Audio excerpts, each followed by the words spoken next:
Hello दोस्तों, स्वागत है आप लोगों का आपके अपने इस यूट्यूब चैनल रियल नौकरी पथ पर।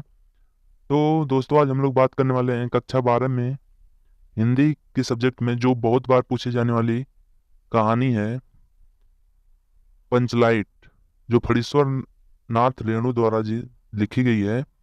आज हम लोग उसको पढ़ने वाले हैं, तो चलिए शुरू करते हैं। फणीश्वर नाथ रेणु द्वारा रचित पंचलाइट एक प्रसिद्ध आंचलिक कहानी है जो बिहार के ग्रामीण परिवेश, वहाँ के अशिक्षित लोगों के मनोविज्ञान और जातिगत रूढ़ियों को सजीव रूप से दर्शाती है। अब कहानी का सारांश। कहानी की शुरुआत महतो टोली द्वारा रामनवमी के मेले में से एक पेट्रोमैक्स, जिसे गांव वाले पंचलाइट कहते हैं, खरीदने से होती है। यह पंचलाइट टोली के लिए शान और प्रतिष्ठा का प्रतीक है।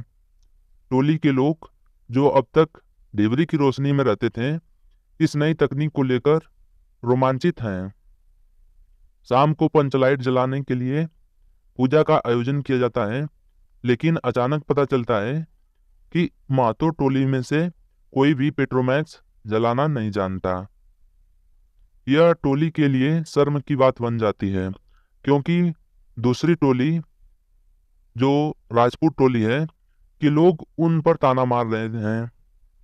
इसी टोली में गोदन नाम का एक युवक है, जिसे सिनेमा के गाने गाने और मुनरी को देखकर गाने के कारण मुनरी की माँ गुलरी काकी की शिकायत पर जाति बहिष्कृत यानी कि हुक्का पानी बंद कर दिया गया था। मुनरी को पता है कि गोदन पेट्रोमैक्स जलाना जानता है, लेकिन वह बात सीधे तौर पर नहीं कह पाती। वह अपनी सहेली कनेली के माध्यम से यह बात पंचायत के सरदार तक पहुंचाती है। टोली की प्रतिष्ठा बचाने के लिए पंचायत गोदन को फिर से टोली में शामिल करने का निर्णय लेती है और उसे बुलाया जाता है।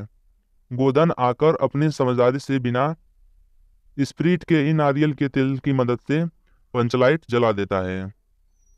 पेट्रोमैक्स जलते ही खुशी का माहौल छा जाता है। कीर्तन शुरू होता है और गोदन की सजा माफ कर दी जाती है।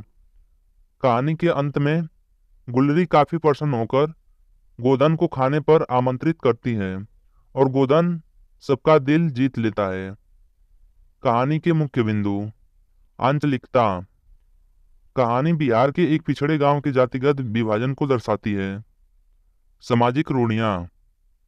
अंधविश्वास और ईर्ष्या के कारण लोगों का जीवन कैसे प्रभावित होता है, यह दिखाया गया है।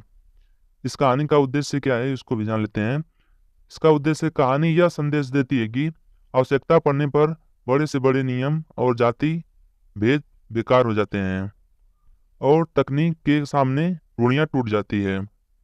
गोदन का चरित्र। गोदन निपुण और होशियार युवक है जो मुसीबत के समय जाति की इज्जत बचाता है। तो मिलते हैं अगले वीडियो में। तब तक के लिए आप हमारे चैनल को सब्सक्राइब कर लीजिए और इस कहानी को अपने दोस्तों में अधिक से अधिक शेयर कीजिए।